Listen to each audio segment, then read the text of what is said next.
Hi, I'm Victor Huynh, the co-founder of Radio at Work, a B2B web and digital marketing agency. We've been in business for over 20 years, and today I'm going to share some digital advice on how to get more out of your trade shows. I'm pretty sure you've prepared your 2025 trade show marketing. Now, follow the tips in this article to optimize your website and digital strategy to capture the buyer's attention. Why is your website and digital strategy important for your trade show marketing? So ask any seasoned salesperson and they'll tell you that securing meetings to talk to prospects during the show will increase your show success by a landslide. Now, the goal is to really set up those meetings with buyers, and anything you can do is going to support that action. It's going to increase your chances of ROI with a obscene amount of money that's being spent on trade shows, right? So aside from cold calling or relationship selling, how else are you getting your existing customers and prospects, including new leads, to engage with your show events, right? So let's jump right into it. Pre-event promotion, and this could happen way before the show starts. So sometimes years, right? And what I mean by that is your email list. So if you're one of the few that's been doing a good job in building your email list, this is the time to cash in, right? Make sure that everyone on your email list knows that you're doing a show and when it's happening and why they should be being there, the way they should be there, and also to set up an appointment. So, and those of you that don't, make sure you start building those lists, right? Starting on your website. So make sure your website is set up to collect emails, and make sure there's a good reason for people to actually want to sign up. So what's the expectation, right? Are you actually going to email me? I think that's the bigger issue with a lot of B2B businesses, is that they collect emails, but they don't do anything with it. So a lot of buyers, they sign up to a bunch of emails, but they don't get anything. So follow through. Next is winning SEO keywords for your website related to the show. So if someone starts into Google, looks in Google and starts typing in, the trade show name and important information about it, you can actually rank for those keywords and drive people to your website. So, and SEO does take some effort to get up and running. So if you don't already have a strategy, or you don't have an SEO team, that may be a little bit tougher. The other alternative is to run ads. So ads are instant, right? Make sure you target people that are either already attending or there's a high likelihood that they would attend. You can buy keywords that are related to the trade shows as well. When people start looking them up, you can show up right there. And lastly, make sure you have a form for people that visit your show and learn about the show to set up an appointment. So that's a couple of tips for your pre-show to-do list, if you will, right? And hopefully you had a good show. What happens after, right? Your post-show engagement. So after the event, your website can host follow-up content like photos, recordings, surveys to maintain engagement. So here's a pro tip. So when you go to the event, and this is no excuse, right? If you don't have proper equipment, any smartphone these days is good enough quality to create YouTube videos. So record the front of the show, the registration, walkthrough, anything that's interesting, right? Capture all that information, capture the buzz, capture all the highlights of the show, and stitch it together and call it the show name and highlight reels with the year.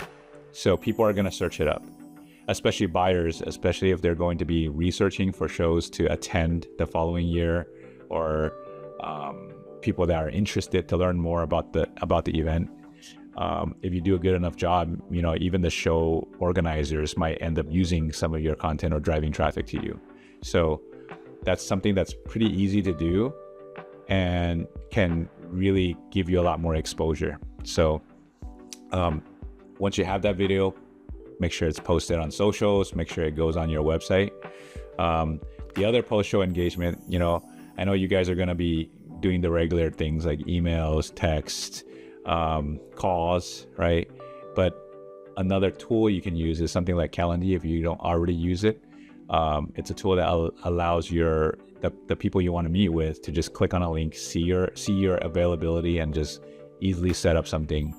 And either it's a phone call, a Zoom call, it can all be automated. Microsoft Teams, Google Meets, right? Set it up and just get engaged with your customers. So I know you guys are probably thinking like, Victor, you said win SEO keywords as if it was something really easy to do. So here's some ideas and tips that you can do to win some of those keywords. So if your website doesn't have a blog, make sure you have one set up. Create a blog that has keywords around the actual show itself, right? And if it's a show that's ongoing, this is a blog that you can continuously add to, and it becomes what we call evergreen, right? It's year over year. As interest increases, your ranking will go up, your traffic will increase around the times, either before the show, as people are planning, during the show, right? And what do you put on that? That highlight reel that I mentioned earlier, that's a perfect piece of content that goes on this blog. Talk about the show dates, talk about the show hours, talk about must-sees, talk about hotel accommodations, points of interest, things that people would be interested in.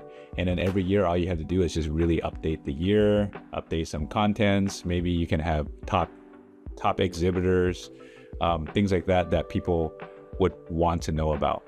And over time, you're going to start winning traffic of people that are interested in the actual show, and you engage them, right? So aside from that blog, I think another thing that you can do is, on your website homepage. So aside from looking pretty and being user-friendly, homepages usually are either the number 1 or number 2 most visited page of any website. So make sure you have clear CTAs, call to actions with banners. Have something very visible like the show logos, show dates, and send them to this blog, right? So they can learn more about it and learn how to get in touch with you. Within the blog, have forms that let people set up meetings. So homepage, make sure you optimize that. On your product page, if people are interested in your products, a simple hack is to create a PDF catalog of the products or product line. And when people go to download it, you give them a message that says, we're going to email this to you. So they're going to give you your email, and you're going to send that PDF automatically to their inbox. And now you have their contact information. That's how you build your list, right? Obviously, I'm simplifying this, but that's the gist of the idea, is to give them something valuable. Buyers that are interested in your product, that want to know more, and they're going to exchange their emails for your PDFs, right?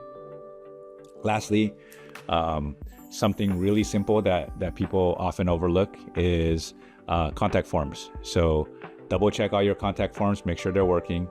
For those of you that are technically challenged, an easy way to test to see if it works is just fill it out yourself and type in test, type in your name, type in test, and hit enter and see where it ends up. If it doesn't end up anywhere, then you start tracking down who's responsible for the website, and make sure that they're all working, especially before and during and after a show, right? So if you'd like to learn more about how we as a marketing agency do trade show marketing or B2B marketing, subscribe to our emails. Let us know what you'd like to learn in the comments below. Thank you for watching.